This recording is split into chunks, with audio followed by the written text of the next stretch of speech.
And we're live. Hello, everybody. Welcome, welcome. Happy Sunday and all that good stuff. So good to be through another week.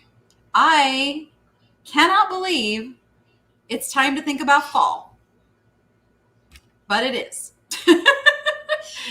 I went out, I shopped 2 stores today, and literally, one of my buying decisions today was because it was fall themed. And I was like, for a minute, I was like, no, yeah. I'm like, oh no, that's coming right now. I mean, it's really weird because school's already back in session, and normally we don't start to think about fall and Halloween, Thanksgiving, and all that stuff till after Labor Day. But now it's no longer kids starting the day after Labor Day going back to school. It is in August. So it's just weird. Everything is all messed up. It's all messed up. But it's okay. It's starting to cool off. We're still triple digits here. But after you've gone through like 115 for a few weeks, 104 doesn't seem so bad, which is what it was today. So, well, you guys, we're going to talk about the pitfalls of being self-employed. And I didn't just say being a reseller, because there's so much more to it than just being a reseller, that you really have to look at yourself as a self-employed business owner. And there may be different things that you do. You might have some side hustle jobs that are self-employment, but we're going to talk today because they have their own unique set of issues attached to them and things that a lot of people don't talk about. And it's important to talk about them because stuff happens. But here's the thing. I am not here alone to talk about these things tonight. I am bringing on someone you guys might know. Let's see. There she is. Dozer. Dozer's here to chat with us about self-care and mental health. Yeah, and I brought Jordan on with me too, because this is Jordan's area of expertise. And, have a pet that can calm you. And I think I'm calming him. I think he creates more stress in my life than he helps calm me these days. But oh my goodness, this is Dozer. This is my grand kitty, everyone, and this is Jordan, my daughter, who has gone. You give your little intro and your journey into mental health and all of that. Oh gosh, so I am 30 now, and as we all know, around 27, 28, we start to realize all of our younger, hey, aging yourself with that. But you start to realize when things, in your life at 28, 27, that it all starts to come full circle, and you're like, oh wait, I can actually make rational decisions again. And so that's when I really started going into going to therapy myself and looking into how to fix and change my perspective on life and how to make my situation better, because I was in the downfall, right? That downward spiral. I thought everything was going wrong, and it's right after the peak where you're like, everything's going great, I'm making great decisions, and then it goes down again. And then you'd have that secondary rise. So my journey with mental health is not only understanding my own, but then bringing that to other people and helping them get comfortable with knowing that it's not a bad thing to go to therapy or talking about your emotions that you're having. And I'm a ADHD, my brain is not the normal brain either. So the advice that people give a lot of the times, the suggestions that you're getting about business and about the workplace, those aren't tailored for people with ADHD and our brain. And that's when I kind of doubled down into trying to figure out how I could operate in a world that wasn't set up for the way I think. That was a long spiel. Yeah. And I would say that a lot of people who are entrepreneurial, a lot of people that work for themselves do have an ADHD kind of tendency. I mean, because I think it comes about, we don't work well for others generally. Well, see, okay. This is getting deeper into our personal diagnoses, but I think that's our autism. and our inability to see understand cues from people, like social cues, and like the autistic burnout. So did you know that after about a year of like masking in a new job, you get into this, like you're forcing yourself to do it. And that's why people with autism have such a high turnover rate with either friendships or jobs or all of those things, because they get burnt out on trying to maintain that normalcy, and their job doesn't have the whatever accommodation they would need to not get burnt out in that job. I'm not going to go the autism label, because I'm going to say our brains are all wired different. We've got differently wired brains. And, you know, having Noah, who has been diagnosed on the spectrum, I just see a very advanced brain and who sees things and deals with things differently. So I'm not a big label putter That's on. fine. It's easier for me to look at the labels, because I can then look up the supporting accommodations that might be I don't know what he's doing. He's really enjoying this tonight. Do I have a mod over on Facebook? Just checking. Goodness. I love it. Dawn says, let's start a band called ADHD Tendencies. Let's do it.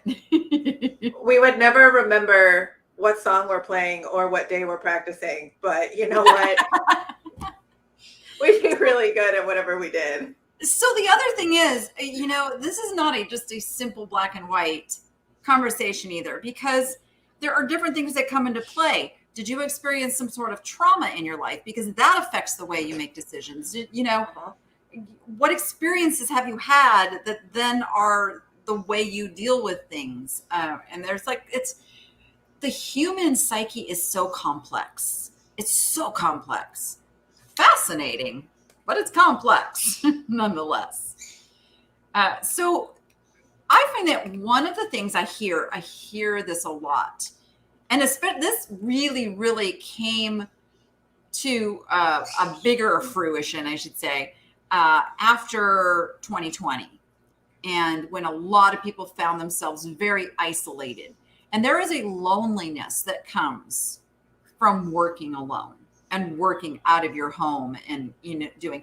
And I think that's what makes YouTube, you know, such a thing. And for content creators like us, who we bring people into our family, we bring people into our homes, into our lives. And it's a sense of not feeling so lonely.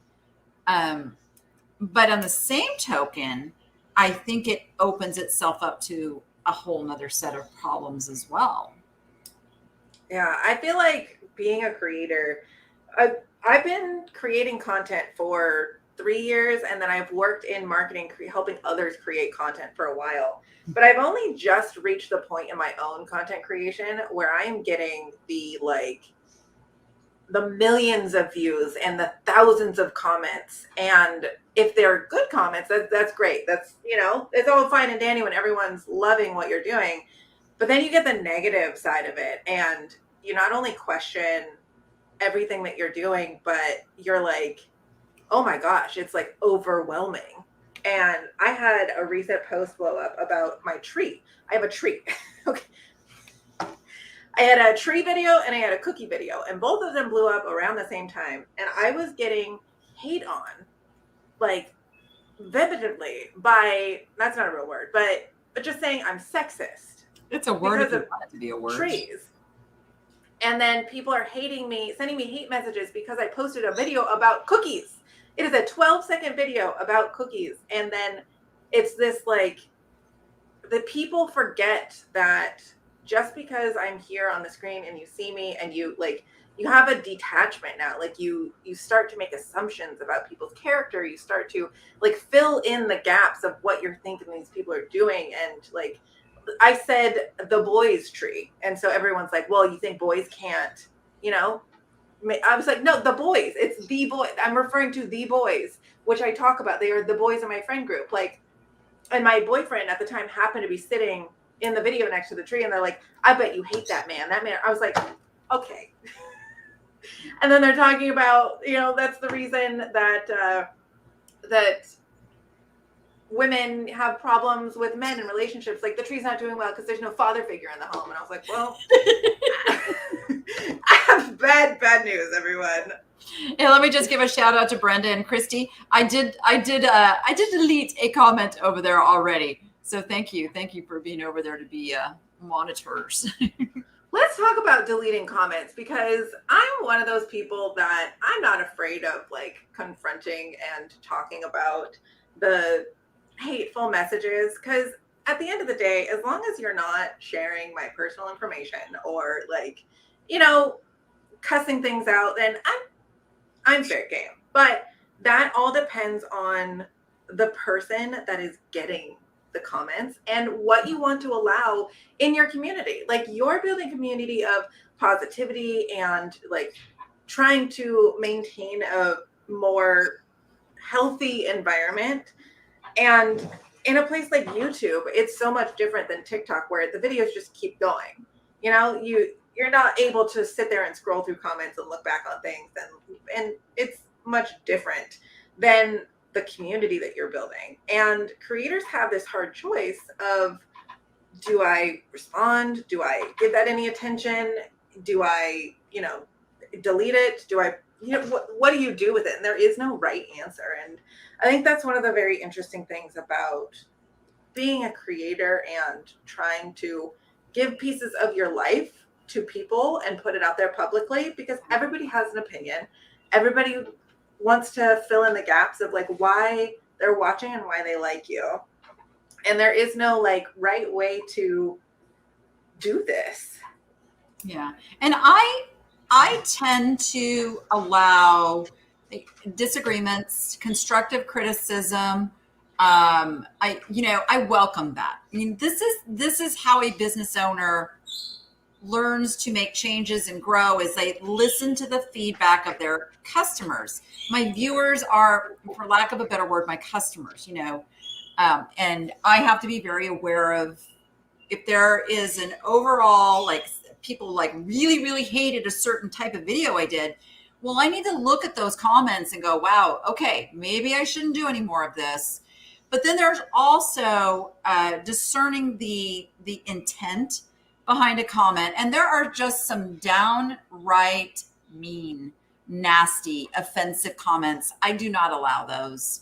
Because what tends to happen is, some of my fans will jump on board and then they start like this whole, and it brings attention to something very negative. Yeah. It also is not, I don't want people jumping on anybody else. I am all about, if somebody is leaving a comment like that, there's something going on in them.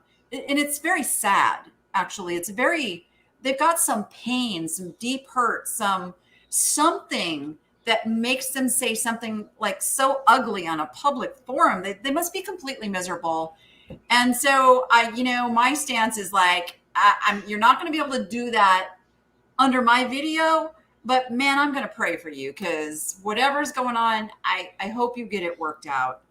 And so I don't want people jumping on and, piling it on. I get people that ask me all the time, because I work in a marketing firm. We work with, big name tech companies that you get lots of traffic, and people ask me like, how do you deal with all the hate comments? Because regardless of what gets public past the YouTube filter, I don't know if a lot of people know this, but there is this little piece where it's held for review messages that you have to go through as a creator and approve or deny on your comments. And they are the worst of the worst. If you think you see public hate comments, the worst of the worst are behind that filter. And it takes a toll on you.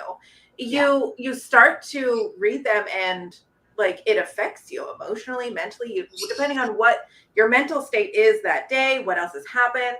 And I've responded to comments that, I read them wrong initially, or took them in the wrong interpretation because I thought someone else was saying it that said something mean earlier.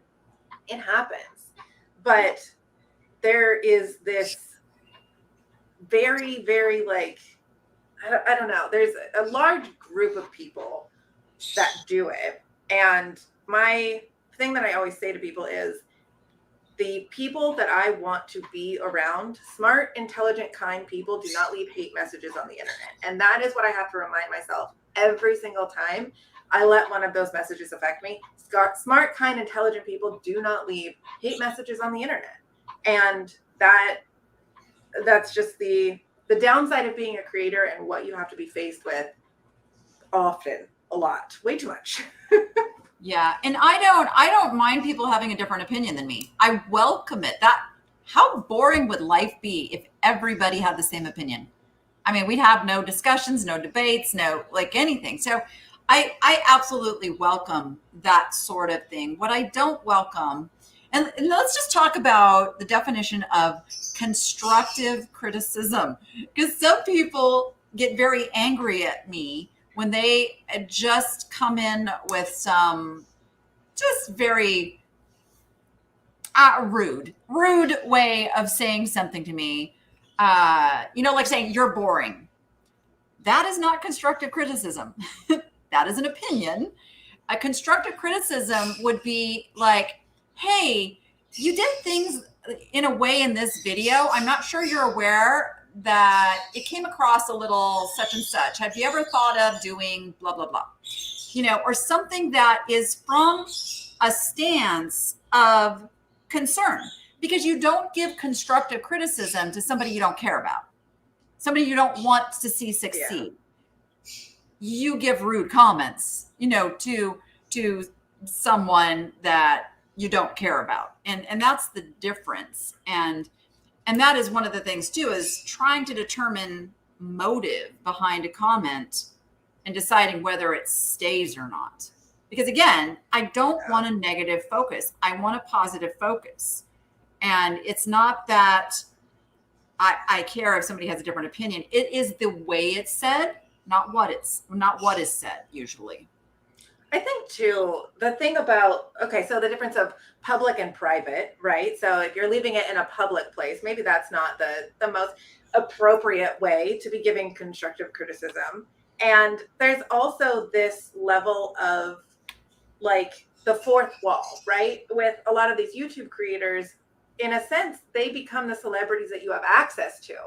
It's more engaging and feels like you can have, you can get the direct response from us and talk to us one-on-one. And it kind of creates that hype, and people feel that sometimes people start to feel more entitled to those opinions and get strong roots into the belief of like, well, they should be doing this, they shouldn't be doing this, or this was wrong, or this was right. When in reality, I always say, okay, if you don't have my phone number to be telling me this, then you're probably not the person that I want to hear this from. And if you did, then call me. Let me address that too, because a lot of times I feel like people do that. Hi, Dozer. I feel like people do that because they want to feel normal. And they're doing some of these things that make them feel like they want you to fit inside this box that they have, this idea that they've been told are the rules of life, so that they don't have to feel bad because they're doing a certain thing. And again, that goes back to what we were first talking about, is everybody's reality is a little different. Everybody's brain is wired different. Everybody has a different way that they were brought up, the things they were told, what was common then. I remember Mimi, your great grandmother, when microwaves first came out. And she's like, wait, hold on. Microwaves haven't been around longer than Mimi. No, they haven't, dear. Microwaves came out. I'm going to say they came out. Oh, somebody help me with this. Was it the 70s or 80s? 70s, 80s. Okay. Microwaves. But she was like, absolutely not. You are not going to get me to cook anything. And that, we're all going to be poisoned and look where we are now. But her reality, mid-70s, her reality was, it was a change. It was something different than what was normal for her growing up. And every generation kind of evolves that way to what is normal, what is not. And I have had to really pay attention to that because I am creating content that I want everybody in from their 20s to their hundreds to be able to find something entertaining, educational in. So I have to be aware that, oh my gosh, there's like a generation that doesn't think like me. And I Well, there's have to be aware of that. the generational thing. It's so funny because if you look at the cycles of every single generation is going to hate the next generation, because the formative years of labeling a generation are in their early 20s, in their teenage and early 20 years. I'm sorry, who here was a perfect little angel in their like at 19 years old? That's going to define my actions for the rest of my life. I'm sorry, no thank you. I look back now, remember, I had my first child at 17. And I thought I was all grown up. I thought I had it all together. Oh my gosh. Like, no. But it's one of those things, and this is emotional intelligence. This is what I've done a lot of research on is, so you have your IQ, right? We all know what our IQ is, that you can't change that. You get what you get. You're as smart as you are. But your EQ, your emotional intelligence, is actually the one that matters. And you can develop and grow that over time. And that's what's going to get you more promotions in your job, more, money, like understanding how to not only recognize and control your emotions, but realize where they're coming from, what emotions you want to have, how you want to portray yourself in the world, how you want to respond to people, how to regulate your nervous system. All of that is EQ and something that you can tap into and grow and develop. But that's obviously not something that is profitable or told in schools. So unless someone stumbles upon it themselves, like that wasn't something that our family was aware of until I stumbled upon it 3 or 4 years ago. So it's just a matter of. What do you think about Karen's question? Don't you think women on YouTube get picked on more? I think people get picked on regardless. I can't say one gets picked on more than the other. I don't know. I think it just gets that wall of like, if there's something people are upset with and the right or wrong community gets exposed to it, they're going to get picked on. You're going to get picked on if you put yourself out there on the internet, regardless. Yeah, regardless. There is no, the world is too polarizing. Women are a little bit more sensitive to it. I think women get picked on for their appearances more than men do. But I can tell you, so Jeremy Hales was the one who taught me about what to delete, what to block, what words to hold in reserve and all of that. And people would be absolutely shocked if they knew the stuff that comes through his comments. Like, it's really, really bad.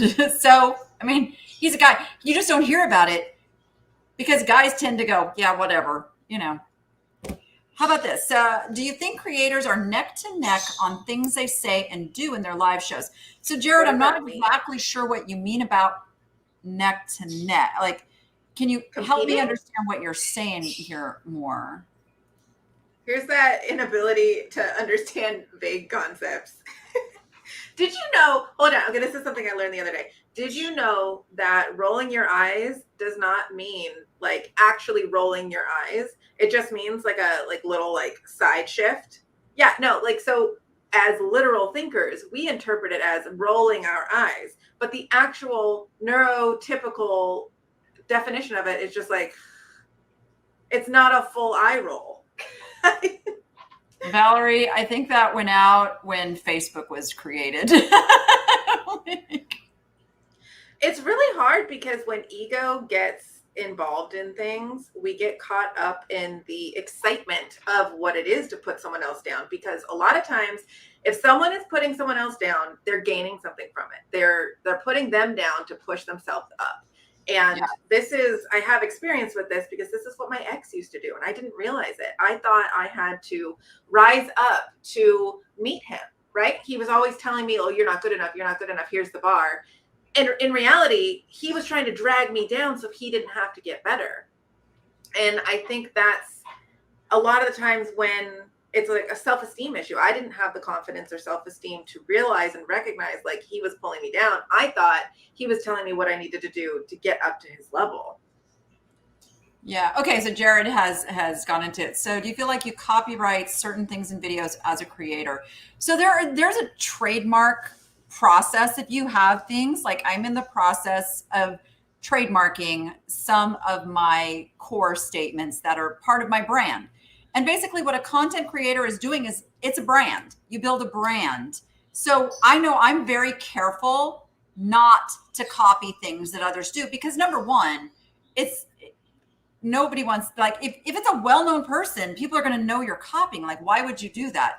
You have to find the thing that makes you unique. And so coming up with a tagline or a signature saying, that's your unique thing. And other creators, it's kind of a given that, oh, you know what, that's their thing. I'm not going to use that. So that's a hard one though, because at one point if it's like a callback to like the connection you have with that creator, or you're like recognizing them, or like making a point to, if you know that that's where it's come from, one, like that's the important thing. So like if I said lucky cart in one of my videos, because I don't actually watch your videos that much, sorry mom, I don't care if people get a lucky card. I actually love it. That means they're talking about you like cool. That. Yeah. If it stemmed from you, then yeah, it's a supportive act. Anytime someone else is talking about you, good or bad, really. Like we've all heard that all press is good press, like bad press is still good press, because at the end of the day, the more you give attention to something, whether it be a good conversation about them, a bad conversation, you're still giving them energy in conversation. Like you're still giving them that energy of like they should be notable. Yeah. I will tell you, it was really difficult, like in the beginning, to find kind of what my thing was, because I did watch Crazy Lamp Lady a lot. She is the reason that I have a channel. I mean, she was the person who encouraged and helped me get going. And I would watch, and a lot of times you hear in your head, like, flip for a profit. No, don't say that. That's her thing. So I had to come up, like mine is get shop done. Like that became my signature thing. Now, if somebody else starts a channel and they start saying, I'm going to go get shop done, it's not going to go well for them because people are going to know that that's my line. And then they're going to go, you need to, come up with your own stuff because you're just copying. So it's important to be aware of what other creators who have created a brand are saying and doing, so that you can be unique, that you can do your own thing. But at the end of the day, we're kind of all doing the same thing too. And there are going to be some crossover things. Like it's almost unavoidable. But there's only so many ideas out there. And just if somebody copies something that I do and it works great for them, I'm like, yay. Like it's okay. It doesn't endanger me. It doesn't cause me any problems. Like, go ahead, go be successful. I love it. I love the example of how songs have, what do they call it when they like use a piece of a song in like a newer song, and there's all these like younger people who don't know the original artist. And so I think when Rihanna and Paul McCartney did a song together, everyone was like, oh, Paul McCartney's just trying to like do a song with Rihanna to hype off of her fame. And everyone was like, oh, what? you know what you just said? Music's a very interesting thing because so anybody who's a musician knows that there are only so many changes of chords and things. So there's going to be, it's mathematic. And okay, so country music. And this might be over some people's head, but let me just say, there's the typical 1-4-5, meaning if you're playing in the key of C, that's your 1, and then your 4 is F, and then your 5 is G. And most songs have a 1, 4, 5 kind of a cadence to them, and so like all music is pretty similar. So it's interesting as music evolves, hundreds of years, how you don't end up, copying another musician's like song and having similarities, because it is all kind of got to be in some sort of a rhythmic thing. So it's interesting. It is. And that's the hard part about being a creative entrepreneur is every day you have to wake up and learn how to channel your creativity. And that's not easy. And your creativity is not original. Your creativity is inspired from everything that you have seen before in your life. And that if you just so happen to wake up and you're like writing down a song, I've heard this, like Olivia Rodriguez, I think is the artist name, who is being accused of copying a lot of Taylor Swift songs. And like, if you wake up and you don't recognize or realize that you had this influence in the back of your head of like, oh, I listened to this song growing up so much, and now I'm like thinking of this brand new thing. And then, being a creator is hard. Somebody asked me in my comments to talk more about this. So so this is kind of a funny story. I was discovered because I love to go out and watch live country bands. I'd go, to the bars. I'd go with my mom, and, we'd go out line dancing and all that stuff. And I'd be sitting there singing. And it was one of the local bands that we frequented heard me and encouraged me to come up and sing with them. And I was so shy. Like, my voice barely came out. And that was like the biggest thing, was like, nobody can hear you. Nobody can hear you. And then kind of evolved into starting my own band. My first band was called 90 Proof, 1990. It was like, oh so my creative. Goodness. Yeah, right. And then literally I met my husband through putting an ad in the Recycler. This was in California. It was a free paper. The Recycler, looking for musicians, and Ironic. he answered the ad, and then we put together 8-Second Ride. And that's a hard life. Talk about a self-employment thing that is grueling. You're playing in smoky bars for almost no pay, and you got to be there an hour ahead and stay an hour over and deal with all of the people. It's like, but if you love it, you love it, and you do it. And I got to play some pretty cool places. I know the Crazy Horse isn't there anymore. Crazy Horse was in Orange, California? Don't point at me. I was like this many years old. But it was really cool to think that I got to be on the same stage as performers like Trisha Yearwood, Garth Brooks back in the day, Brooks and Dunn, like all the big names played the Crazy Horse, but they also had cover bands in between all that. So that was really cool. And yeah, I loved it. I love singing. And then when I stopped doing I didn't stop by my choice. It was the husband who decided we're done, which often happened in that relationship. But then I started singing at church and got to, be back up and doing what I love doing and singing. And that's why I sing so much, guys. I love singing. And I was given the gift and the talent, and I like using it. So that's actually a pretty good segue into our relationship and our like reconciling everything, because a lot of people don't know we stopped talking for a while, and I think it was 100% because of him. Aww. But I've gotten Lady Gaga a lot. Yeah, you get Lady Gaga a lot. But I think that's something that is really hard, is your relationship with your parents, especially when things are dysfunctional growing up. And like, we were all doing the best with what we knew, but that wasn't good enough. There is 100% a joke in there.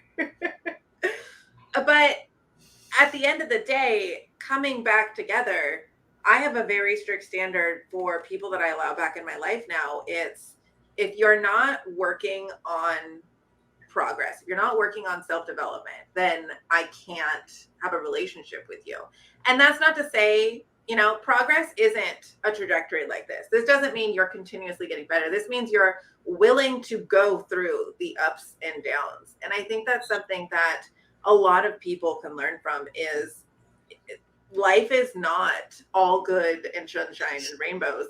There are hard times, there are bad times, and things are defined in the bad times and how you handle them and what you learn from them and what you take forward into the future. And you are going to make mistakes. Your success is built on your failures. Some people have a lot of them, some people don't. But it's all about what you have been introduced to before. And from our family, I would consider there's this whole like old money, new money thing, talk like dress like you're in old rich money, right? You have like your parents were wealthy, generational wealth, and I actually really, really respect the fact that our family has built this, like we have dug and clawed our way out of the bottom of the barrel to make a successful life for ourselves and be someplace that we never even knew existed as a possibility for us 10 years ago. Yeah. Like this is someplace, if you met the Jordan today and the Jordan 10 years ago, you put them side by side, you would be like, these are not the same people. These are not the same. Same. I told you already, I had my first child at 17. I believed that I was not complete without a man in my life. And so I went from one failed relationship to another because I also never learned how to have a relationship with a man. And then I ended up in a very ugly, abusive relationship, and I was afraid to let go of it. And ultimately, the decision was made for me. Thank you, God. But it was the best thing that ever could happen. And that was when I kind of made the pivotal decision. No, I am going to stay single and I am going to figure out how to live with me and how to like me and how to take care of me without being dependent on somebody else. And now I look at that and go, how much was I held back all of those years because I didn't have the confidence to believe that I was capable of anything because I had a partner telling me, you're trash, you're nothing, you can't do this, you're stupid, you're whatever. And you've got to break out of those really bad patterns before you even sometimes recognize you were in them. Yep, 100%. When you're comfortable with the dysfunction, and that's what I've learned is I am comfortable because that's my normal. That's how I grew up. That was the baseline for my childhood. That's the most familiar thing that is recognizable. And that's what draws you into those dysfunctional relationships with people that just want to like freaking take away. Sorry, I'm not allowed to cuss. My bad. But they just want to, push you down into this little box. And that makes them feel more powerful because they see your potential. That's what draws them to you. And then they can control it. So Judy, because my mom's in the chat, I think she'd be the first one to say that, and then I didn't say no guidance. I said no example of a good relationship. My mom also, I probably got it from her because she got it from her family of origin. It's a generational thing that continues until somebody stops it. It's the same thing I'm saying to my mom, right? Are you on the same? My mom right now. Yeah. It's not an insult. It's an awareness of where we've come from. And people are still, in those cycles. There are people that never have an example of how to fix their family's generational trauma or how to bring up those hard conversations to repair their relationship with their mother. Oh, okay. Yeah. Yeah. Because what I learned from my mother is that she did whatever she had to do to keep our family going and to keep it together. I remember her working her butt off, like as a single mom. And I don't remember ever suffering for anything. I mean, we grew up with literally with things from a thrift shop because my aunt lived up in Carpinteria, California, and worked at a thrift store and was able to get us all the latest, greatest brands. And so, you know, we didn't really want for anything. She kept food on the table. She kept the roof over our head. And as far as the things that kids need, we had all that. And unfortunately, you know, and this is no insult to her, it's like she was a single mom who did have some yucky relationships that, you know, kind of created the whole family of origin thing. But at the end of the day, the other thing is like we all do the best that we can with where we are and what we have to work with. And like you said, as long as you're working on doing better, being better, then you can forgive those things. Once it's pointed out to you, there's a problem and you decide to stay stuck in it and continue to live in that dysfunction without trying to do anything, then there's a problem. Then that's when we would call something toxic, and you have to kind of separate from that. It's hard to recognize though, because even when people are coming to you, I can't tell you how many times people came to me and told me like, oh, like maybe you should rethink this, or, you know, and when you're living in those high cortisol states, this is something that we do a lot. And I think it's because of the ADHD as well, is we function great in high stress situations. In fact, I would consider my optimal, like peak ability to get things done in a high stress, like I have 50 things I need to get done in an hour. And you bet your bottom dollar, I'm going to get them all done. Yeah. And we can like rise ourselves up to get them done. And then we have a big fall afterwards. But the more you force yourself to get in those rising cortisol states, the more you kind of get consumed by that level of what it does to you. Yeah. And I'm watching people say, gosh, you know, I've had that experience or this experience. And I will be honest with you, that is the biggest thing that keeps me going with this channel. I mean, yes, I love to go out, thrift and put that, but honestly, it's the people that write to me and tell me, you know, because of you, I kept going. I see you keep going. And so you inspire me. And I'm like, yes, I want to do that. That is like a purpose in life for me. Is like, I didn't live all of this garbage in vain, that I can use it now and be an example of how life can be. Because I'll tell you, my life is pretty freaking awesome right now. Even, you know, with the problems and the speed bumps that happen, it's like I'm living my best life and my kids are living their best life. And I have relationships that are really solid, and I'm learning every day how to be a better person and a bigger person, and just all of this stuff that's thrown at me. I just keep plugging through it. And I love being able to be open and transparent and wear my heart on my sleeve and share that so others can benefit from it. That brings me joy, is that others can benefit from it. And I can in some way help somebody else succeed in this thing we call life. I think at the end of the day, that's kind of one of our big, like, inherent missions as women on our side of the family, is an intrinsic thing that all of us have an intention with. Everything that we do, whether it be a good or bad like thing at the end, our intention behind everything we do is because we want to help people. Like, that is so much bigger than the money that we make from it, or the fame or celebrity, like whatever other things come with our YouTube channels and, you know, running a business, having success. Helping people is, at the end of the day, if a video that I put out helps one person, then I've done my job. Then I feel like it made its purpose. And that was something that when I was in the wheelchair rugby community, really, I think that being part of the wheelchair rugby community was the one thing that changed everything for me, and not ending up in that same cycle that the rest of us had. Because I would see people come in after the most tragic thing in their entire life happened to them. They feel like they have nothing anymore.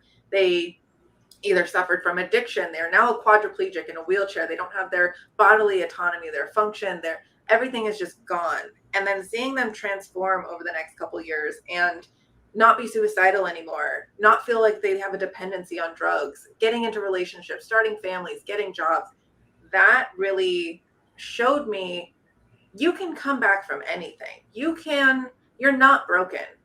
No one is broken. This theory of like, I'm broken, maybe therapy will fix me. You never get fixed. That's the real lie. Like, the dysfunction that I still have and recognize in my life is still there. I'm just more aware of it and know how to handle it. And I will tell you, the relationships you have after you recognize the abusive ones, right? After you get out of the abusive ones, the healthy relationships are the hardest, because you have to have all of the hard conversations of overcoming the dysfunction together. And this is true for like personal friendship relationships and the like love interest relationships. Grant and I have some of the hardest conversations and most difficult time working through things, but we have a very healthy relationship. And my friendships, they are all like, I have to over communicate. We have to have conversations that probably most people who didn't come from dysfunctional upbringings, and like, we have to have so many more ground rules and understanding and introspection and commitment to being friends to make it work, because it's so much harder. Yeah, this last month, I'll be honest, you guys, this last month has been a doozy.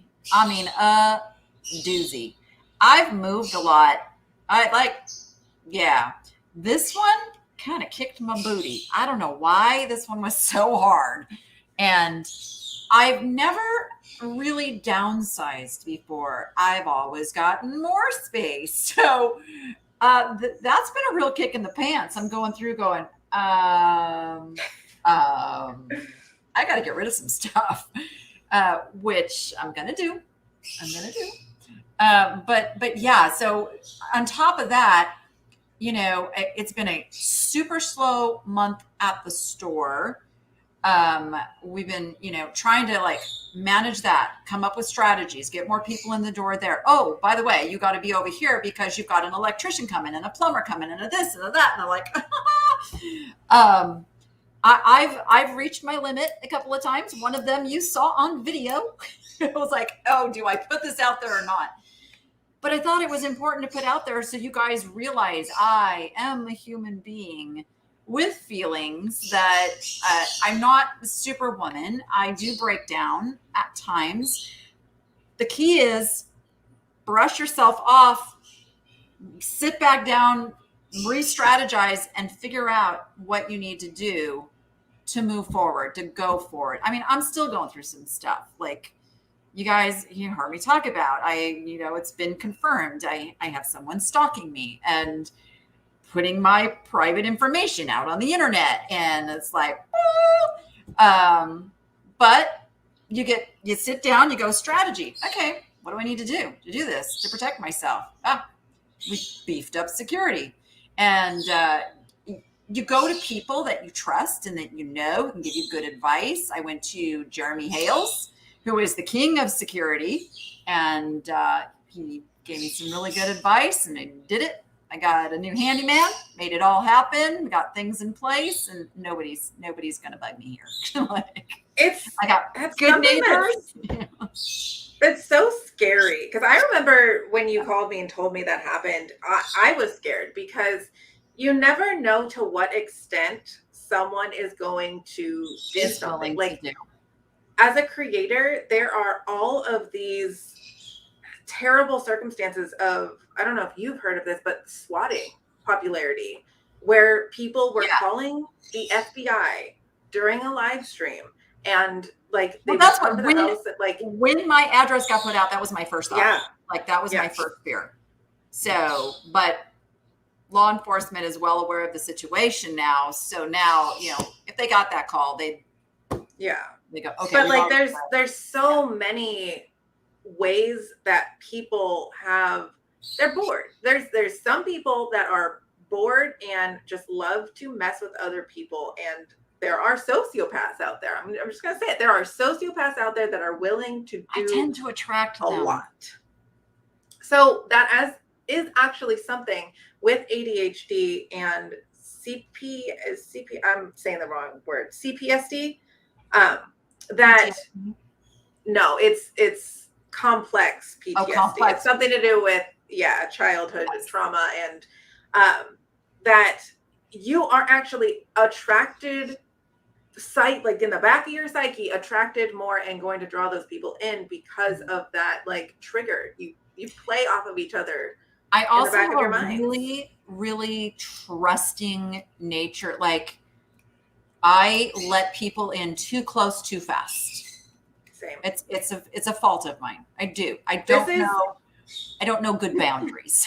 This is why we like animals, because the animal is like an unconditional love. We treat people like we treat our animals. And as soon as we have an initial connection, we're like, okay, we're best friends. But in reality, that actual process happens over a year or 2 years. But for us, it's like, okay, you were kind to me. You were nice to me. I have, no bad intentions. I trust, and, so I expect that from someone. But in reality, that's not how relationships are actually formed. But we tend to jump into things way too quickly, especially with partners, because it's that validation that we're normal and we're likable and we're lovable by someone. And it's hard to fight against that, especially when you get someone that is on the same page with you and is excited about the same things. And that dopamine that we get, because as ADHDers, we're so deprived of dopamine that we find it and we're like, oh my gosh, it's so exciting. We hyperfixate on it. And it's hard to scale yourself back and like remind yourself, okay, I hung out with this person yesterday. Maybe we don't need to hang out, like, oh, maybe they're going to be busy. Let them, suggest to me the next time or whatever it is. Yeah. But I get in those cycles too. And again, it doesn't ever go away. You just learn to center yourself a little bit more.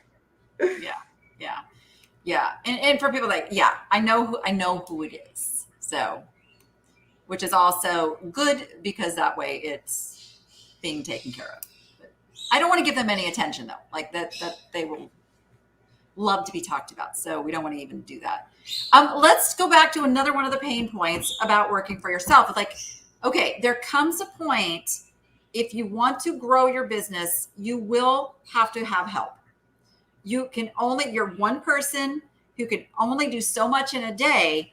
And so, I mean, yes, you can either do things like sell higher profit items, more money, less quantity to keep up, or you get help. And hiring employees is a whole nother set of pain points, may I just add. You're not alone in this. Yeah. Hiring people is a pain point across all business everywhere. So anyone that's like, oh, I'm really good at hiring people, I enjoy it.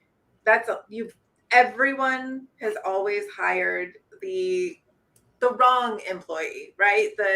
The one that lied on their resume, or like I've lied on my resume, not with any jobs that I'm currently working on. But I used to say I could talk my way into any job that I wanted. Yeah. And it's really, really difficult when work sucks. Work is work. And at the end of the day, you never quite know what the job is going to be. So it's hard to fit the person for the role and then the role for the person, right? Like picking a job as someone applying for one. We've all picked a job where we're like, oh, this wasn't what I thought it was going to be. And then managing people, that is a whole nother like entity of itself. Managing people is so hard. Yeah. Bougie would be great at managing people. He's just poop. Oh, yeah, right. Uh-huh. He manages you great. I'm in the process right now, so everybody knows Matt. Matt's not being fired and he's not quitting, but he has to cut back because he's taken another side gig that pays way more than I'm capable of paying. I totally get it. So I just want to get that out there before any rumors fly. Oh my gosh, Matt got fired. So we are hiring a new shipping person, and I have like 65 applications to go through right now. And I'm like, mind blown. But now I have to find the right person out of that, somebody who's going to be able to represent my brand of the care and quality of shipping and the attention to detail, and yet be quick at it, because it's a never ending like thing. And it's hard. I just don't even want to sugarcoat it. It's really hard to match people to work with you, especially when you only have maybe 1, 2, you're like a small operation, because you're going to be working with that person very closely. That person's probably going to learn things about your life, and just by, being around you and hearing phone calls and all that. So you have to find somebody you can trust, and then, it's not fun. It's really, really difficult. And I've hired some of like my favorite people, and I've had to fire people before for, fire people that I really liked, but I cannot pay him what this other company pays him. I just can't. Like, there's no way I could match it. Most people don't realize that whatever the hourly pay is, add about $2 an hour to it in all of the taxes and fees that an employer pays on top of that. Let's talk about bookkeeping, because I just had a call with my accountant, and bookkeeping is probably the hardest thing for me as an entrepreneur. And my books aren't difficult at all. And it is just so overwhelming how, for numbers with me, we don't mesh. We do not get along. I look at how much I'm making, and I'm like, okay, cool. Yeah. So I look at how much money I'm making, and I'm like, okay, cool. I have this amount of money, right? And then my expenses come, and then they're like, and I'm like, wait, what? I just had, what happened? And with business and being an entrepreneur, you have to forecast. You have to plan for budgets in a year-long time or a 5-year-long scope, right? It's not just a simple, oh, this person should get a raise, I'm going to give them a raise. No, this is a scope of the next 3 years. Am I going to be able to sustain this person with this raise? Is it an ethical, decision to give a person a raise based on the projection of the business? And it's like how much money they're making. Do we have to give other people raises? Like, is this a system we're implementing of okay, every year we do reviews? And so it's so much more than just a simple number. And I think a lot of people forget that, especially when it comes to other business expenses. Businesses are expensive, and licenses to run your businesses are expensive. Taxes on your business are expensive. Right now, I'm still, the store is still not in the black. We are still in the red, and that red amount has to come out of my other revenue streams. So I am supporting that store personally still. And yes, I do pay a bookkeeper, and we analyze, we look, at all of the data, and we go, where could we do this? Where could we do that? What's working, what's not. There's a lot of stuff to keep in mind, but I'm not feeling bad about that. Retail is tough, and it usually takes a good year for a retail store to become profitable. My store would be profitable sales wise if I wasn't consigning to nonprofits, which is the structure. We call it a co-op, but it's basically set up like a consignment store where I have my 4 different nonprofits are the consigners. They bring in the goods, we do all the work, they get a big percentage of the sales. If I wasn't giving those big percentage of the sales, we'd be solid. But summer caused us to have, $1,500 electric bills. Oh my gosh. Lord have mercy.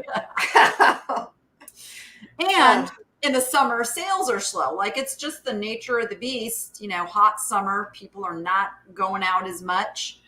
They don't have Christmas that they're shopping for. Exactly. It's slower. Yeah. Which is why you have to do your projections in larger than, monthly or quarterly. It's cycles and seasons, and it's overwhelming. I'm actually excited. This will be our first fourth quarter. because we didn't open the doors until Wow. December 7th. December Really? 7th was our first day open at the thrift store. So this is really our first cycle going through and to see how things are going to pick up. And we've got some pretty fun, like we're working now together as a team. I know for most people don't know that Jordan does marketing for me. She's my marketing strategist and coming up with ideas and how we implement them. And then so her, myself, Betsy, the store manager, we're all coming up with like these ideas that we're going to test and we're going to see, and we're going to, see what works, see what doesn't. It's like, cooking spaghetti, throw the noodle on the wall. Does it stick? There is so much to being an entrepreneur that is boring and doesn't get talked about enough. That is the grind, right? Like this is the fun part, being here with all of you, talking about things, venting about all the frustrations of doing the business. But at the end of the day, I can't tell you how many phone calls we've had until 9 p.m. at night trying to figure out like what the plan is for the next day, or like, oh, my video wasn't edited, I have to like sit there and do this, or like there's talk about maintaining daily content. That's you all the time. Finding a balance between all of it all and figuring out at the end of the day, this is something that we want to make us money. And like that, we have to figure out where the balance is between our life and like trying to make money to sustain our life in America. Yeah. And just for those saying to get grants and stuff, my store is not a nonprofit. It is a for-profit business. We co-op with nonprofits. So we don't have the ability to get grants. If they're going to write grants, they're going to do it for their own purposes. That's not something that we have the ability to do. And I think there's been some confusion about that is the store runs basically like a consignment shop. So when I do a whatnot sale or I buy the things, on video from the shelves to sell to anybody, I'm personally buying those things as if I'm a customer in the store.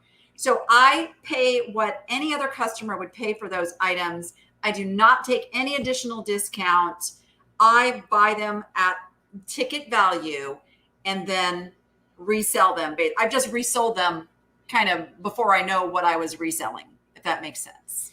But that's how the structure works. And then the store pays sales tax. That's a whole nother shebangy wangy you got to deal with, is every quarter you've got to pay that huge chunk to whatever government entity would like it. But it's a lot. It's a lot to run a store. And I don't even know where we were going with that, but I wanted to address that because a lot of people get mistaken thinking that I'm a nonprofit.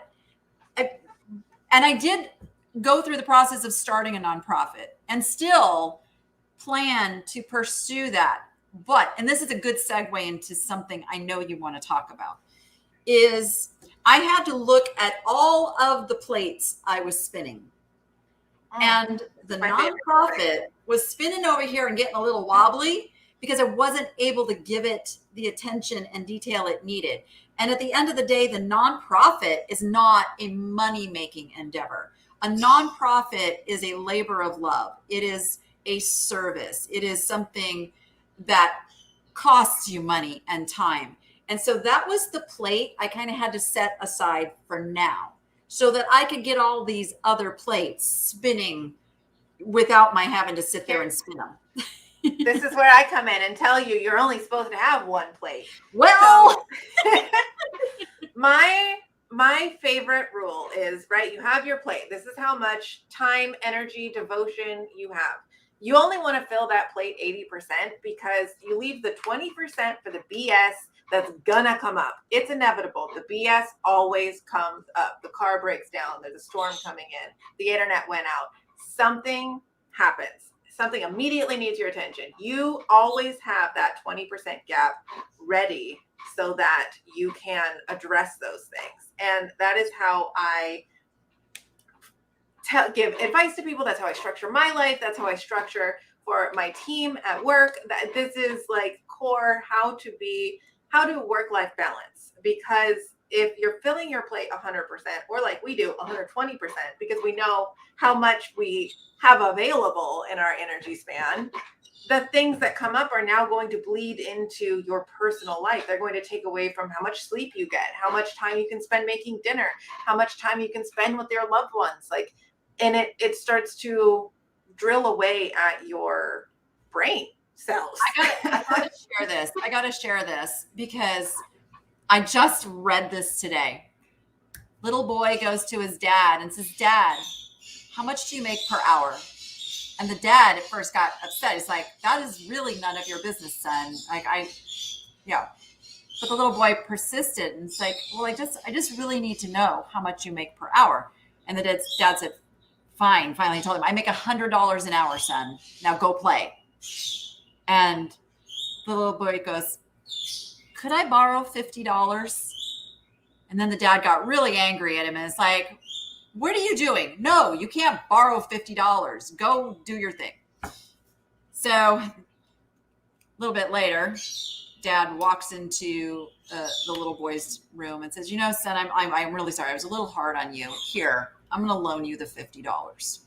The little boy reaches under his pillow and pulls out all these little crimpled bills that he'd been gathering up. And then the dad's starting to get mad again. He goes, "Why did you ask to borrow money if you already have money?" The little boy goes, "I only had 50 and I needed $100 so that I could buy an hour of your time for you to have dinner with me." Oh, heartbreaking. And that I try to be so aware of, because I know it's really easy to have two teenagers that just hang out in their rooms and act like they don't need the family time and stuff. But this home was our fresh start at coming back to, we're going to sit together, we're going to eat together, we're going to gather, we're going to laugh together, we're going to do stuff together, because I don't want to be that, how that dad was, where my kids are going to feel like money is more important than the time I spend with them. That's important. That's a good one. It's hard to not get caught up in the money, especially once you have established all these things that now require money to, be alive. Like, we have a house over our head. I have to continue making money to have the house that I want. The pets that I have, like, they need money because they have vet bills. They have food that they need. We have food that we need. We have so many things in our life and in our business that as we grow and expand, now it requires more money to sustain, to grow and expand. Right. And that's going back to the employee discussion. That is why I have employees. Employees are there to do the pieces of the business that don't need you to be done, so that you can concentrate on the parts of the business that are the money makers, so that it can grow. And it's hard. It's hard to relinquish up some, like, shipping was hard for me to let go of, really hard for me to let go of. Because, and this goes for anything. We're going to think, and it's probably true, nobody's going to do that job as well as you could do it, because nobody's going to care as much as you care about how that job gets done. And that's just a reality. And it was Trish Glenn who gave this stuck in my head. She said it at the Boss Reseller Remix in her talk about hiring employees. She says 80%. They only have to do it 80% as well as you. I'm like, oh, okay. So there's a lot of, I don't want to say compromising, that's not the right word, but letting go of perfection when you're running a business, because that'll just make you crazy. There's this thing too, when you go from being an entrepreneur and start to expand into, like, small business, right? This change of you doing it all, you controlling it all, you trying to juggle all of the balls, and now you're handing off the ball to someone else and you're still trying to juggle, and they're not keeping up with your juggling because they don't know how to juggle. And it's one of those things, like, I know how I want it done, I know how to get it done, I know how to do it efficiently, and they're not doing it this way. They can't keep up because, again, they don't know how to juggle like we learned how to juggle. And they probably don't want to learn how to juggle because they Right. just want a job to get them by. Right. And I think that was a really good analogy. And now I don't know where to go with it because I was so caught up in the efficiency of the analogy. But managing people is so difficult. This goes back to learning how to motivate people, learning what their motivations are, why they have a job. Like, why did you come here to this job? How can Jared, that's my dream. Actually, that is my dream, because I love to be building something that I can provide other people with jobs, people that do want that 9 to 5 and that paycheck. Because not everybody wants to be an entrepreneur. Not everybody wants to have the crazy roller coaster ride of, am I going to make any money today? Like literally, I mean, I've got a little saving. I'm not like desperate, but if I were to say go in the hospital tomorrow and be in there for a month, that would be pretty serious. Like, because my business, everything comes to a stop. Yeah, it's my business is me. You go knock on wood or something right now. You just jinx yourself. Let's keep that chat out of the building, because that means I have to come in and do something. And I'm not ready for that. Right. Yeah. You have to run it. Oh, good Lord. I should do But a my kids takeover wouldn't of your start because channel. Noah's the cook. But I mean, that's a good point of like retirement. As an entrepreneur, I am way behind in understanding the normal, financial pathway of contributing to your 401k, having an IRA, having a traditional or a Roth IRA, having investment accounts, having a high yield savings account. All of those things are something I just learned that I should have been doing in the last couple of years. Yes. When in reality, that should have started 10 years ago when I was 19 and got my first job. So like for you, I know that you just learned about all of them when I learned about all of them. So retirement for you is even a scarier picture, because it is. It's why I'm so driven. It really is why I'm so driven, because I know the clock is ticking of how long I can keep up what I'm doing. And so I want that nest egg put away. I want to save up. And I'm a good saver. I mean, literally the store was opened with no loans, no partners, completely my ability to save and scrimp and put that money away and being able to sustain it. So I know I can do it again. I know I can do it, but I'm really driven, to keep going, keep building, keep growing into something that at some point I can sit back semi-retired, because I don't even know what that word means. And I've got an amazing team of people who I'm providing salaries to that can grow an empire. Like that's the big dream. Yeah, that's important. And I just want enough to feed my turtles. You're not going to come live with me, so I think we'd kill each other. No, we'd kill each other. We would not do, unless, okay, I'd let you watch my kids. You can come over, watch the kids while I work. Okay, all right.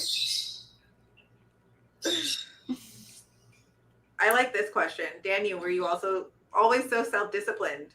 Oh, heavens no. No. Who says I'm self-disciplined now? I'm a work in progress. So it's really funny you use that word. It's almost like you followed me along on my thrifting today. I am on a new path and taking you guys along with me on my business model and how I'm doing things. You might have noticed that now I have the nicheLadyShop.com that I'm selling from, and that I have a new process that now everything I buy has to be processed before the video goes up, because it all goes under the video now. And it's like, so I have to do things differently. And so things are changing. I think you guys are going to like it. I have been trying to get you to do this for like, what, a year now? Like, it's been a long time of trying to get you up to speed with being more. I'm a little stubborn, okay? I can't let you know I listen to you. Come on.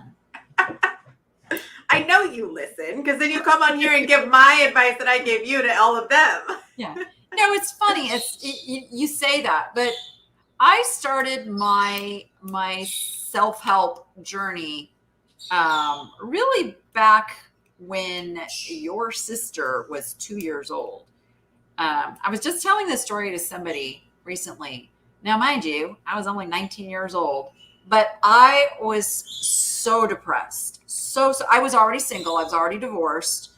So I'm raising a 2-year-old by myself. And I went to the doctor because I was just so tired and so depressed. You know what he gave me? Alcohol. Anybody want to guess what I was What did they prescribed? give you in the 90s?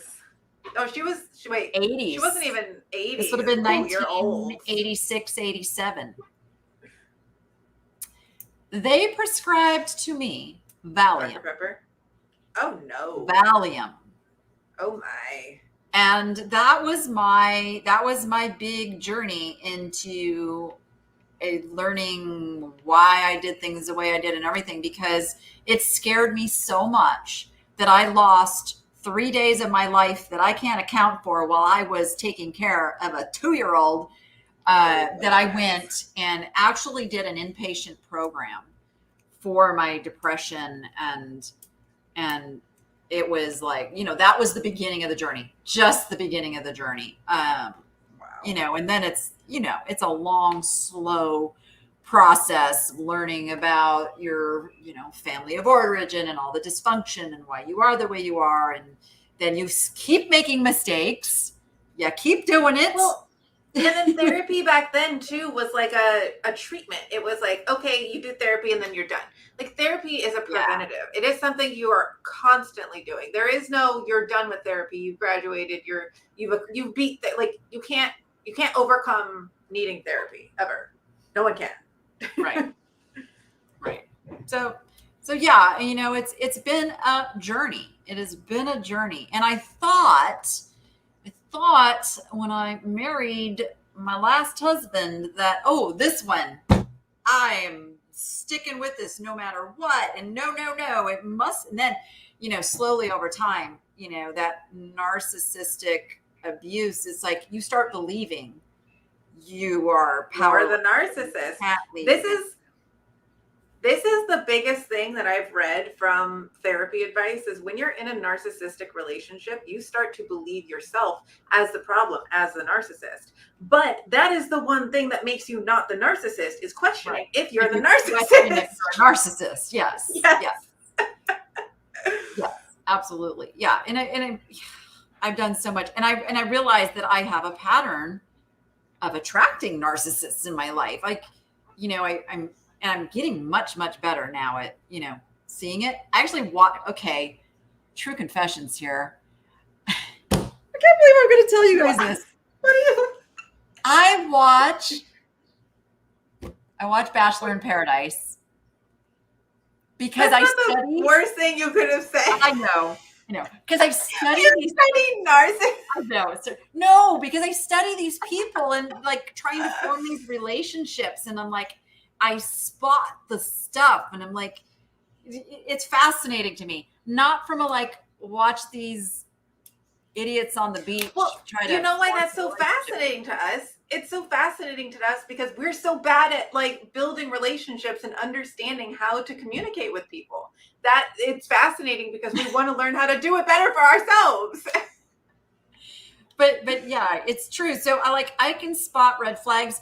I still am really, really bad at cutting people out of my life when I spot it.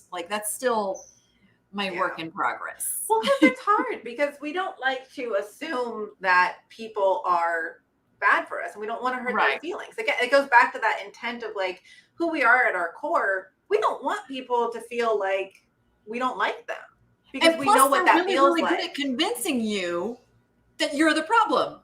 Yeah, that's also which we still kind of take in and am I and because we want to make sure that we're not so badly because we know what it feels like on the other end of the stick.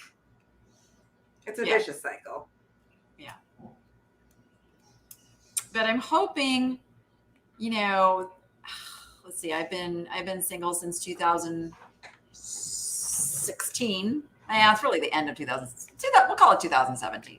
So what was that? 18, 19, 20, 6 years. So it's been a 6-year journey of learning. Like, and this is it. I'm just gonna put this out there for any of you ladies. I know this applies to guys too, but mostly ladies. If you are single and feel like you are not whole without somebody else in your life, I'm going to encourage you to stay single until you don't feel that way.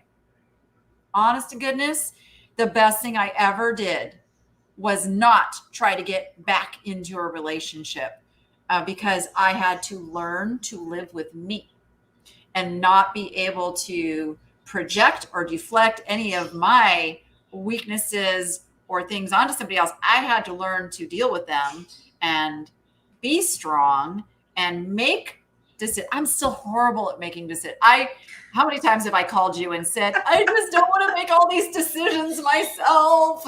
Yes. But that's usually the time you're in the biggest growth in your life is when you're struggling with something like that. You know, because you're pushing yourself past what's comfortable, past what you've always known and done. And yeah, but I still hate making all this because then I'm responsible for the outcome of those decisions 100% too. Like, and there's no like guide, like I am in the belief that there is no right decision and wrong decision. Obviously, like, don't murder people. Yeah, we get that one. But there is no yes or no, because what do you do in the situation where someone's breaking into your house and you're defending your life? Oh, then murder's okay. But like, you know, so it's this gray line on every decision we make where there's socially acceptable ones, but like not sometimes, but sometimes. And there is no true right way to go about anything in life. And it's polarizing sometimes to be stuck. And a lot of people get stuck in, okay, I just won't make any decision at all. I'm just not going to do it.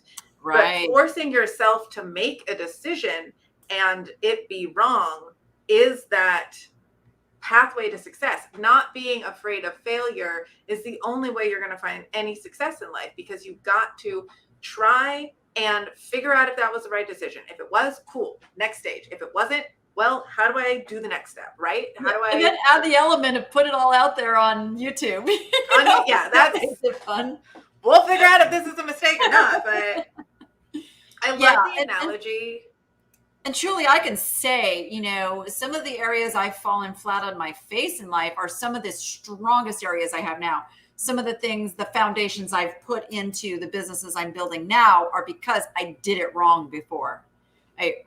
There was some wrong ways that I have done things. Like I have points in my life where I wish I could go back and change it. There are points in my life I am a little ashamed of.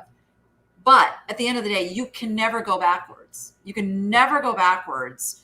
You can only go forwards. You can only move towards making things right, healing past hurts or whatever you've done.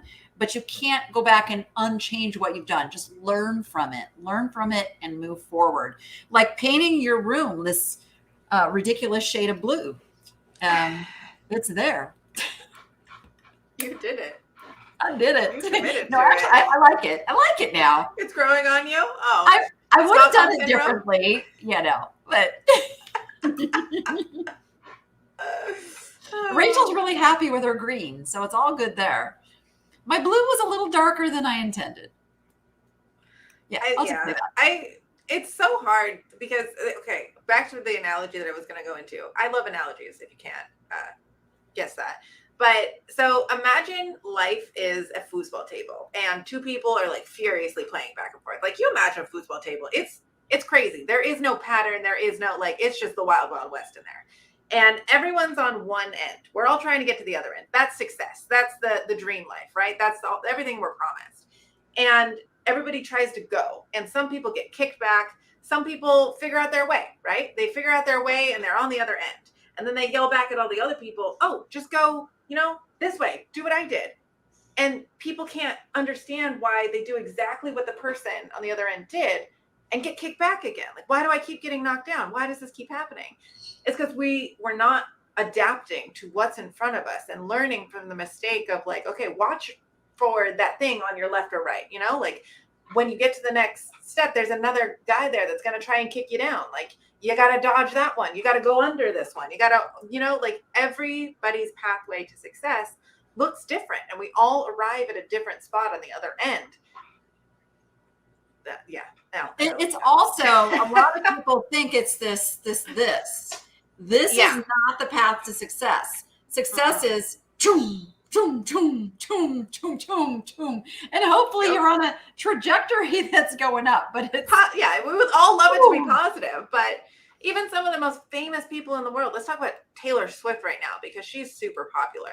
Do you remember when she was getting all of this hate for every action that she did? Like, people were hating on her. She almost quit everything. Yep. But look at her now. She is such a big superstar that she is boosting the economy of every single arena she plays at. Like, every local city she has played at during her current tour, she has boosted their economy to post or pre-COVID status, which is insane. The one person has that influence. Bonuses she gave her truck drivers, $100,000. Yeah, it's an amazing amount of, but there's people out there that are still mad about how much money she makes. There's nothing anybody that has success can ever do to please everyone. Yeah. I have people mad about how much I make. I have people mad at how much I make too. But at the end of the day, we all want to make money. We all need money to survive. We all need it. Yeah. We're not making billions of dollars. And you can use it for good people. That's the thing too. It's, there are some big corporate giants and executives who sit there and make millions of dollars and pay their employees, minimum wage. And that is never a point I wish to get to. I want enough to live a comfortable life and pay everybody as much as I possibly can. I mean, it pains me right now that I can't give bigger paychecks to everybody, because that is absolutely my desire. So also why I am hustling my butt off. It's not just for me.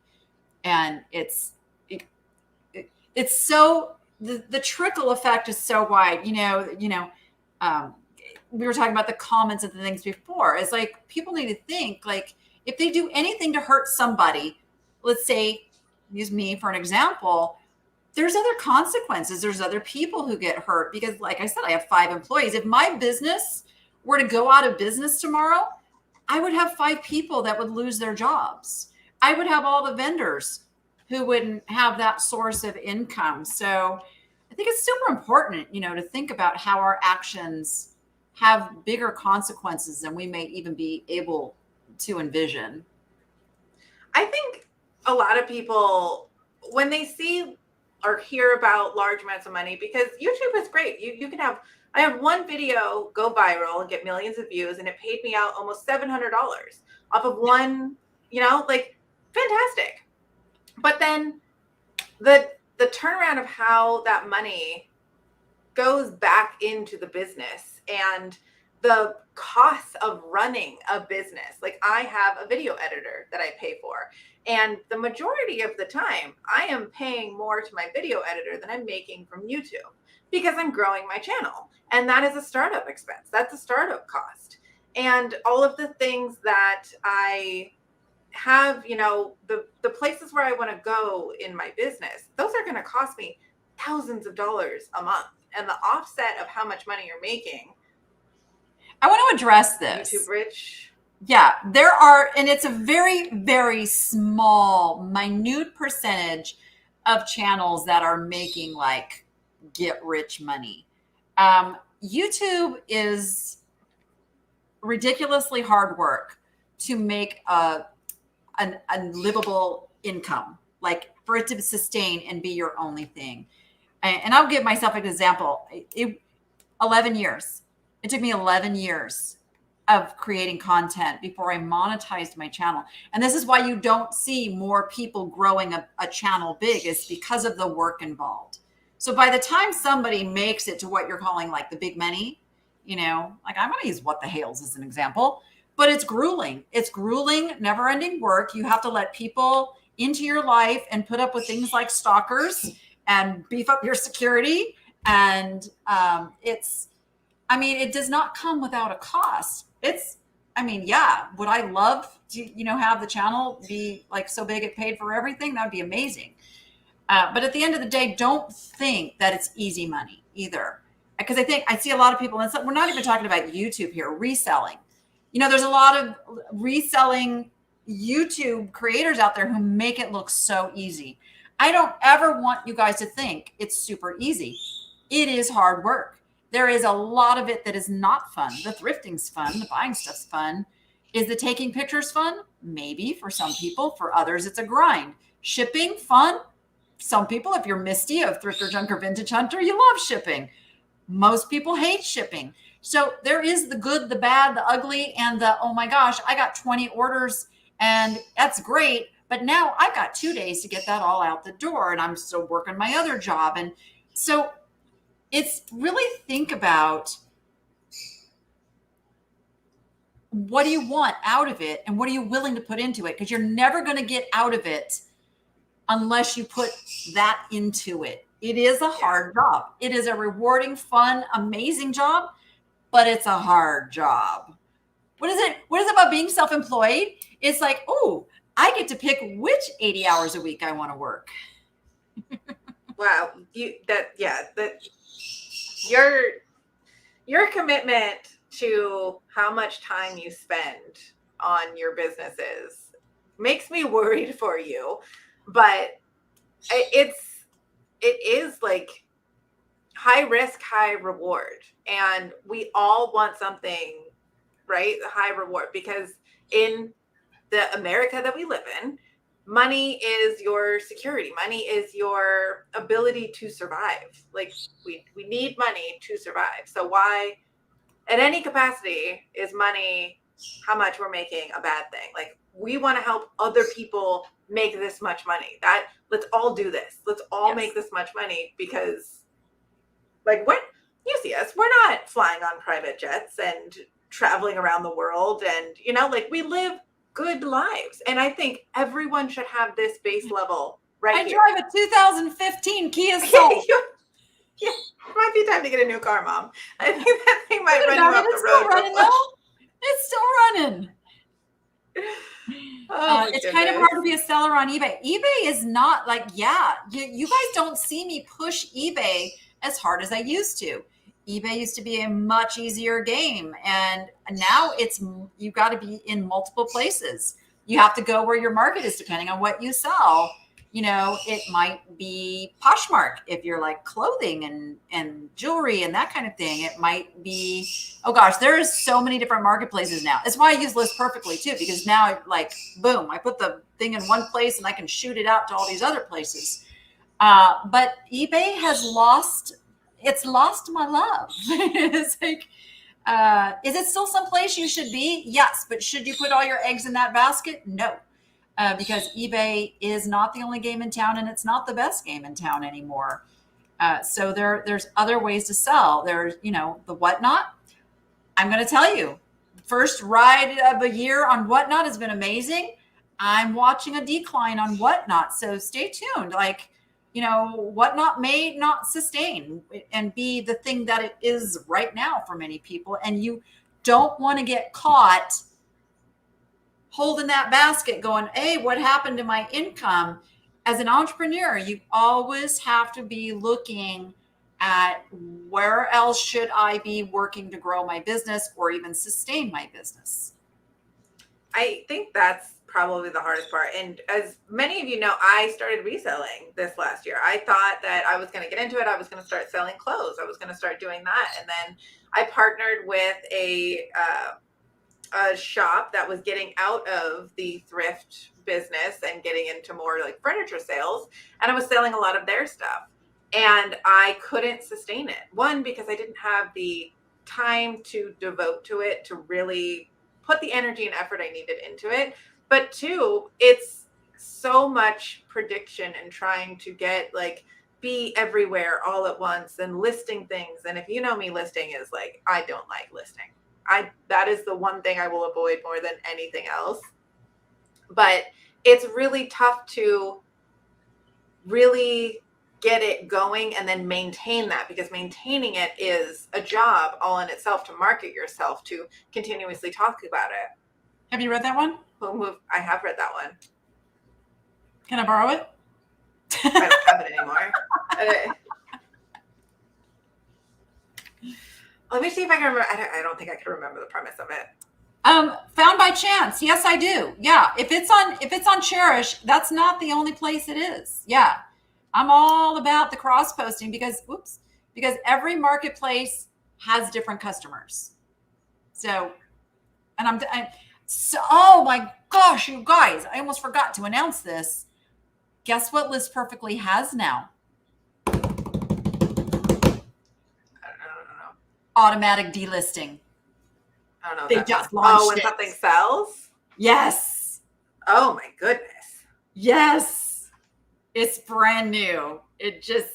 Clara sent me a voice message and I'm like, ah! That is such a cool thing. That sounds like a really funny statement if you didn't know it was related to a book, doesn't it? Oh my cheese. Sounds like something I would ask Grant. Stop moving my cheese. I'll tell you the other book. Yes, that's why my eyes are over here, guys, because I am trying to follow the chat. Yeah, we're reading every comment. The other book, which is one of the ones that got me really, really interested in now, I love brick and mortar retail. That's why I have a store. I love merchandising. I love the whole just analytics of like customers, and I love that. And there was a book called Why We Buy. Is it Why We Buy? Oh gosh, it's been around a while. Anyway, that book is fascinating because that person had an entire business based on studying customer behavior and the science behind it and merchandising and all that. Uh-oh. I think I have it. I think I gave you that one. I don't know where it is. Did he find the thing today? No, he didn't. Oh, good. I'm winning. I am winning hardcore. What time does he have till to find the thing? 10 p.m. Oh, I'm not going to remind him anymore because I reminded him and then he went and found it, and I'm not doing that. 3.5 hours. If anybody wonders what we're talking about, Jordan is doing a little video series, a competition with her boyfriend. She's hiding one new spooky decor item per day, and he has to find it by 10 p.m. at night, or she gets the point. If he finds it, he gets the point. And he's currently winning. Do you need some more things? I have some things I can send you. No. He just told me that I'm not allowed to buy anything new because we have too much decor already. Oh. But, I don't know how I feel about that.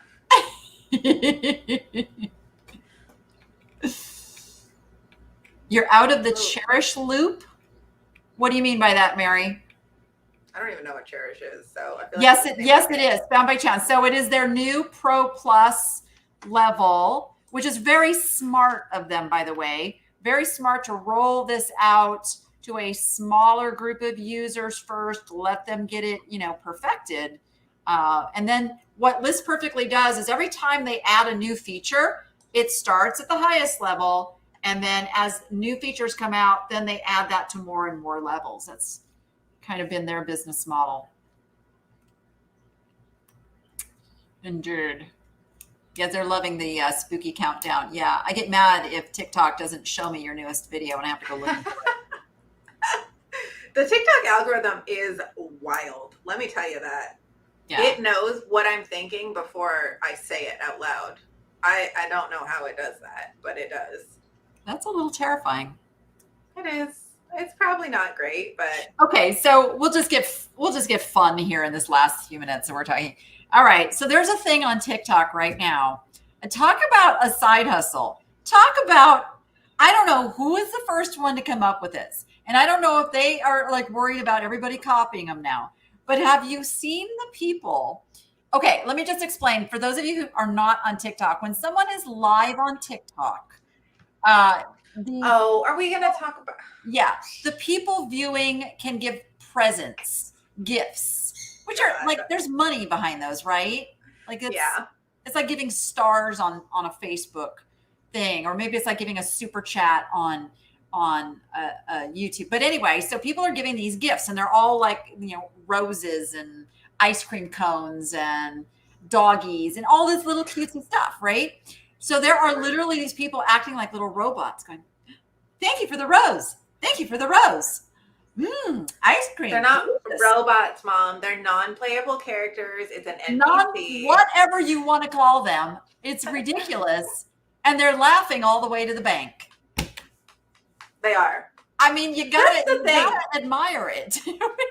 The thing about doing something cringy online, this is a lot of creators will tell you, you have to be okay with people thinking that you're cringy. People sitting there hating everything you do, yet watching it religiously. Like, those are your super fans. They may be talking bad about you, and everyone is like hating on those NPC people, but they're making thousands of dollars. They are. Like, that's what fascinates me, is they came up let's just end on this topic. The reason it's happening for them is because they are not afraid of what other people think. Because the hatred that they get in those comments, it drives people to watch them. It drives more people to go look and find out for themselves. And then they get hooked because it's good content. Like that, at the end of the time, good is a relative word. But it's entertaining. It's entertaining. Yeah, like, it's fascinating. It's like watching the train wreck. You can't take your eyes away. Yes. But like, they're doing more help drawing people in with like the hate comments. It's so funny. It's such a fascinating. That's how I learned about it too. Is like someone. And they are making money because they're being bold and doing something that very few people are willing to put themselves out there and do. And I'm going to take this over to Whatnot, and how many comments and emails I get like, oh, Danny, I'm too shy to go on Whatnot. I'm too scared to go on Whatnot. I don't want to be live. This is what separates somebody who's taken that leap and making money from somebody who's going to stay back and stay a little reserved and not make the money and maybe be upset about it. Is you've got to, and I'm going to be a little Gary V here for a minute, stop worrying about what other people are going to say about you. Stop worrying if somebody's going to be upset with you. Stop worrying if nobody's going to buy the item you put up. Because the only reason you're upset about that is usually, not the only reason, I know you want to sell it to make the money, but usually it has to do with that feeling of rejection. Like, oh my gosh, I picked something stupid. Nobody wanted it. I'm an idiot. I picked bad things. Like, got to get rid of that. Yeah. It was just not the right audience, not the right time. It is what it is. But again, that's you're learning from whatever everything is a learning experience. Use every opportunity to project you forward instead of holding you back. Dozer is the best. He loves getting pat on the butt like this. I don't know why. He is the weirdest cat. And also he's 18 pounds. So this is a workout right now. I was just telling somebody last night, I said, I remember this whole phase you went through with thinking he needed to be on a diet. And then we realized he's Maine Coon. He's supposed to be that big. The vet told me he needed to be on a diet. And I was like, are you sure? Like this right here, this is all fluff. This is not his skin. Sorry, sir. Sorry. Okay. All right. Like, he's not a fat cat. He's just a big cat. He's a Maine Coon. Yeah. He's supposed to be that big. So funny. And he's very much appreciates not being on a diet anymore. Yes, that's a fact. Ozzy was on a little bit of a diet because Ozzy was so, what's the word? A little chunker. Sedentary, because he lived in Noah's room. But Noah's room is double the size now, and he gets the zoomies and he gets his exercise. So he's actually lost weight. Amazing what a little exercise will do for a dog.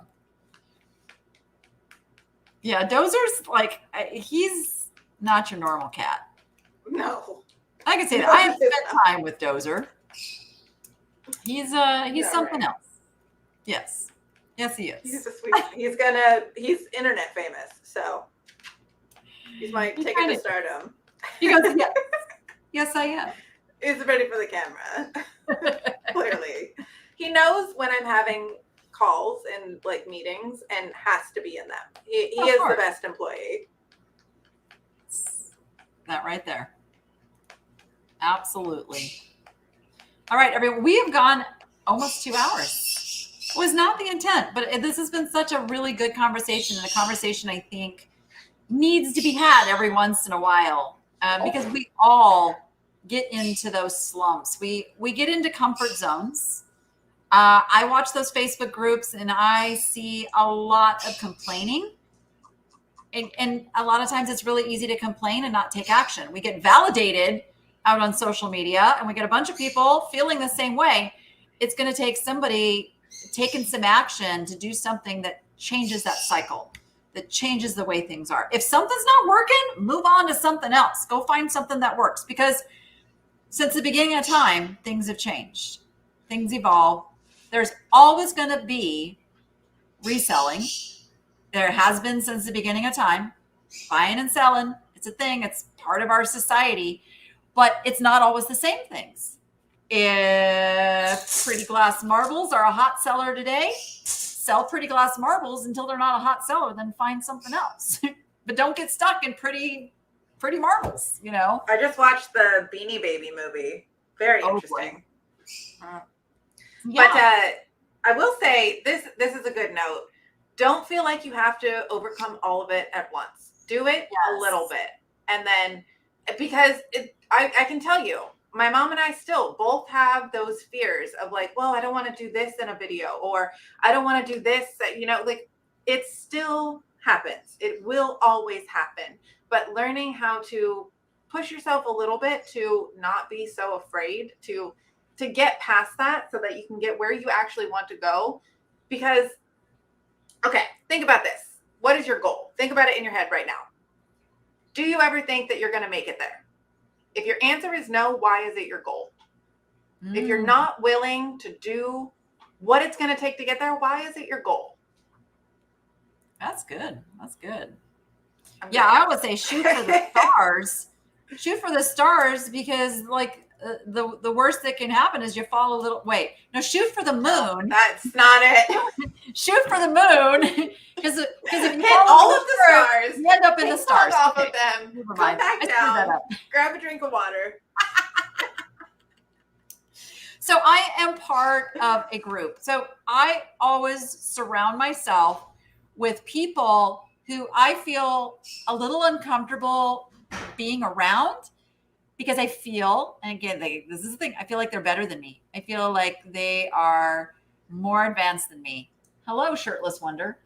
But they're the very people that they can't see you because you're like way off camera. There he is. Hi, Noah. They're the very people that I do need to be around. The people who are setting their sights big thinkers. That's where I need to be to grow where I'm going. So that's what I do. And they do this whole kind of goal setting thing called what if. It's all based on what if. What if that big thing you're thinking about could be possible? And then we go through the steps on, well, what would that look like if that was possible? And everybody encourages everybody to like do these big things. And it's super motivating and fun. And it's like, so what if you don't actually ever make it? The steps to get there could be absolutely amazing. You never know where it could lead you to get. Are you trying to ask me something? Yes. What would you like to ask me, sir? Because I'm kind of live right now. I'm going to cook. Noah's going to cook. Will you be done in time? Oh, that's a good. Yes, I will be done shortly. I did tell Grant we would go try to make lamb, so maybe we should wrap this up so we can go eat dinner. I forgot it was Noah is making 7 o'clock now tonight. He's making steak. Noah always makes steak. We have steak on a regular basis, at least once a week. We do like our steak. All right. I think this has been a really, really fun discussion. Good discussion, healthy discussion. Those of you needing encouragement, you know, I'm all about it. It's what I live for, and I will never stop doing that. And those of you who don't, you're going to keep watching. So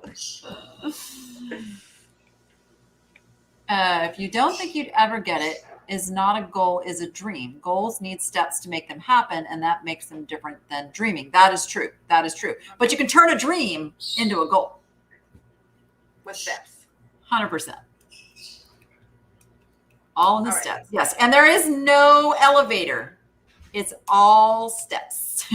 Well, I mean, there's an elevator if you have generational wealth in a trust fund, but that's a different Well, conversation. That's not There might be some. How is There might it? be some like you started on the 3rd level instead of the basement, but whatever. That's good for you. I do not wish what I had to go through to get to where I am on anyone. I don't either. But here we are now. All right, everyone, be sure to come back for tomorrow night's video because I'm starting something new and exciting, I think. And I'm going to need your support in helping me stay focused and stay on track with what I'm doing because it is out of my comfort zone. I will just tell you that. So I told her to do. So I drop that video at 5 p.m. Pacific time every night. And a little perk, if you're a member of the Niche Nation, you can get early access when I upload the video, which is, at least a few hours before that. So that is one of the perks of joining the Niche Nation for just $2 a month. So love all my Niche Nation members. There is going to be some live selling from the store later this week. It will be done a little differently than we normally have done. We can no longer do the whatnots from the store, thanks to some beautiful, loving people out there. But that's okay because it just shifts us into plan B and do things bigger and better, which is what we're going to do. You learn how to pivot. Learn, shift. That's all you can do in this world. All right. Thank you, Jordan, for spending some time and helping with the discussion.